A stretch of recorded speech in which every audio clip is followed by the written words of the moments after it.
જય સ્વામિનારાયણ મિત્રો, આપણે સૌ જાણીએ છીએ કે દુનિયામાં બે પ્રકારના લોકો હોય છે. એક જે એલાર્મ વાગે ત્યારે ઉઠે છે અને બીજા જે પોતાના સપનાથી જાગે છે. ઓનલાઈન ડિજિટલ બિઝનેસ એ માત્ર કમાણીનો રસ્તો નથી, એ તમારી ઓળખ બનાવવાનું પ્લેટફોર્મ છે. અહીં ડિગ્રી નહીં, તમારા ડિસિઝન પાવર કામ કરે છે. અહીં અવાજ નહીં, તમારી કિંમત બોલે છે.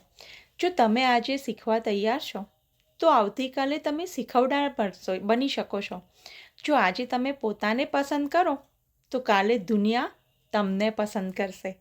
યાદ રાખજો, સાચો સમય ક્યારે આવતો નથી, એને બનાવવો પડે છે. અને જે લોકો સમય બનાવે છે એ જ લોકો ઇતિહાસ પણ બનાવે છે. તો મિત્રો, શાની રાહ જુઓ છો? આજે જ ડિસિઝન લો. આજે જ તમારો સમય સાચો છે અને આજે એ સમયને સદુપયોગ કરો અને મને DM કરો. જો તમે આ બિઝનેસ વિશે જાણવા માંગતા હોય તો મારી વેબસાઇટ ઉપર જઈને રજિસ્ટ્રેશન કરો. એ રજિસ્ટ્રેશન તદ્દન ફ્રી છે. મારી વેબસાઇટનું નામ www.growwithfalgunipatel.net છે. તો મિત્રો, શાની રાહ જુઓ છો? આજે જ ડિસિઝન લો અને આજેથી જ શરૂઆત કરો એક ઇતિહાસ રચવાની. જય સ્વામિનારાયણ.